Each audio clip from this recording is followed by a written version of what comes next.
Hello and welcome to our career interview with Miss Marisa Siino. Joining me today for this interview is Greenville student Gia Quintana. We'll get started. Marisa, if you could tell us what your profession is and a little bit about the journey that you've taken to get to where you are today.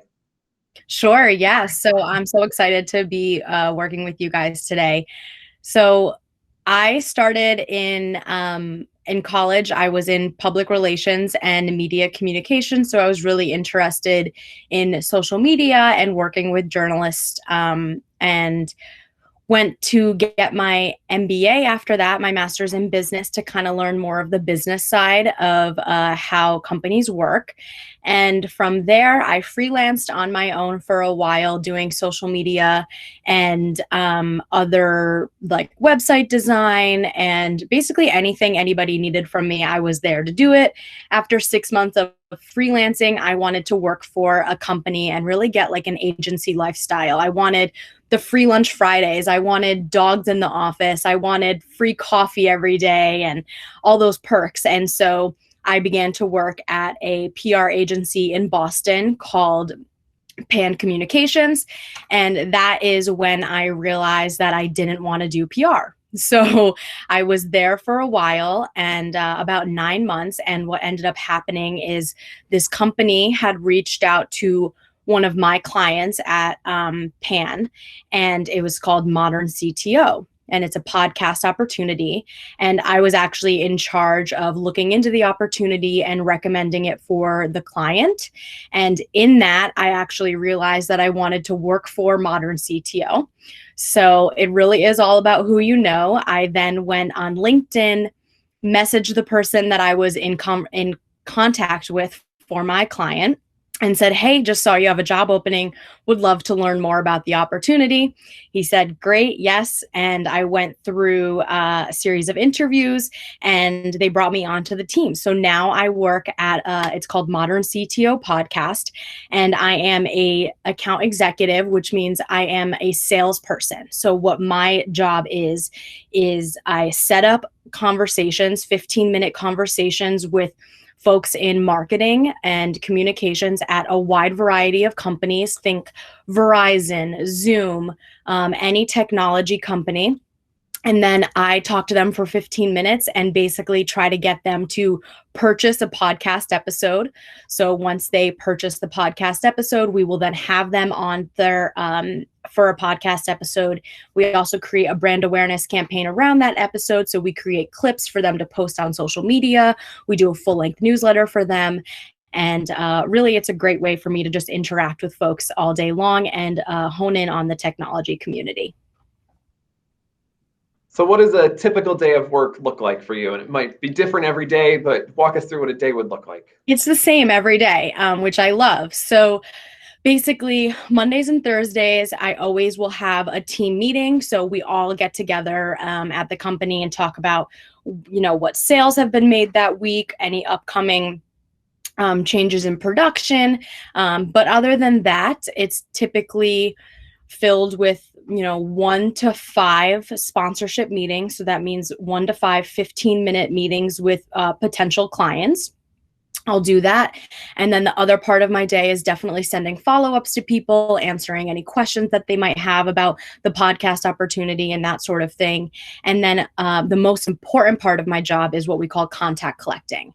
And that's when I go into a database and I click through 150 people a day to send an outreach email to. I don't have to personally send this email. It's all automatic. So I just click the titles. And like I said, I'm reaching out to marketing people in marketing. So VPs of marketing, chief marketing officers, to entice them to even just get on a 15-minute phone call with me.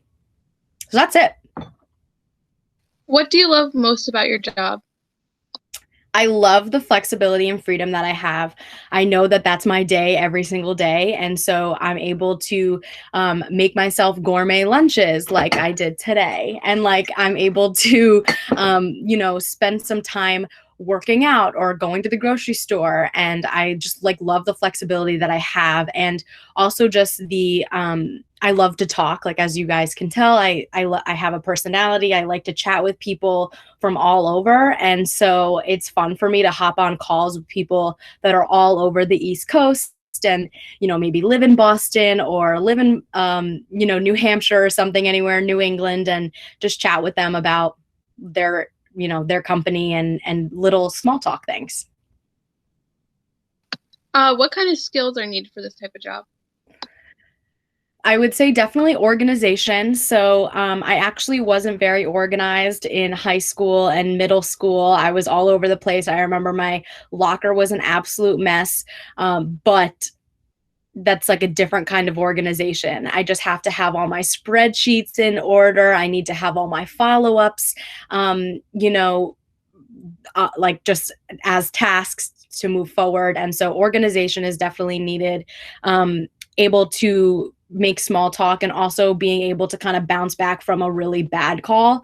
I've had people hang up on me before, and you just need to like not take it personally and just move on and know that, out of every 10 people, there's going to be one sour person, and the 9 are going to be great. So it kind of ties into our next question of what are some challenges that you face in your job? Yeah, definitely. Definitely, you are going to get some people that are like, how did you get my information? I didn't, want to talk to you. I'm like, you set up the meeting. So definitely that. Another challenge I would say is hitting my sales goal. So, my goal is to bring in $30,000 in new revenue every single month, and making sure to get, those proposals out and have people actually commit to working with us is definitely difficult. So that, I would say those two things are definitely the hardest part of my job, but it's worth it. I mean, I had a $19,000 sale that came in yesterday, and I'm on top of the world. I only need $11,000 more to hit my goal for the month, and it's already the first week. So what advice do you have for a student interested in going into this profession? I would say my biggest piece of advice, well, I guess there's two, like network. Like I said, I didn't get this job. I got this job from working at another job. So even though that first job that I was in PR, I didn't love it. It was able to kind of push me into this direction. The second is just own who you are. When I was in middle school and high school, I was definitely the chatty person in the class. I was, told to leave the classroom sometimes for making people laugh or doing something that was, not the best for, the learning environment. And actually, in my experience, I really didn't have anybody to kind of tell me to tone it down.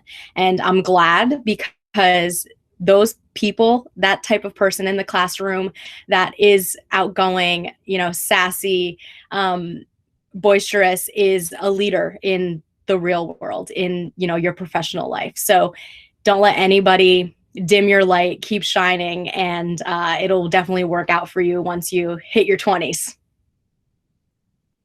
And were there any classes that you took in middle school or high school that connect to your job now?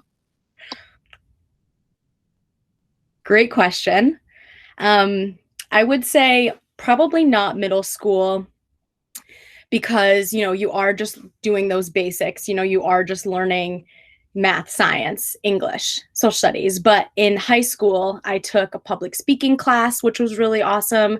That was really fun for me. I was able to, come up with speeches and content that meant something to me and I was passionate about, and I was able to kind of use that, and also like extracurricular stuff. I was in theater, so I was used to being on the stage, projecting and working an audience, and that's what I do today. Is I have to work the conversation and work the audience there. So yeah. Well, Marisa, we're coming to the end of our time of our interview, but if there's anything else you'd like to share with in mind that middle school and high school students will be watching this, anything else you'd like to say to them or something we didn't get to? Yeah, just keep working at it. It might not be, super fun to sit in math class. Obviously, science is really fun. And, so those basic classes, just get through them. If it's not your passion, that is totally fine. When you get to college, you're going to be able to pick the classes that you want to be in. For an example, I was an okay student. I just kind of got by for middle school and high school. But when I got to college and I was able to pick what I wanted to go into, what type of classes I was in, I was getting really great grades. So just because you're struggling now doesn't mean you're not going to flourish when you're out on your own and taking college courses that are of interest to you. Awesome. Well, thank you so much for your time. We truly appreciate you giving us this time today. You had a great message. I think it's also interesting you have a career that, even 10 years ago didn't really exist. So I think that's important for students to think about too, that there's jobs that will exist 10 years from now that we don't even know about yet, but some of the foundational skills, like you said, of communication and being able to advocate for yourself are valuable. So thank you for that message to our students. You're welcome.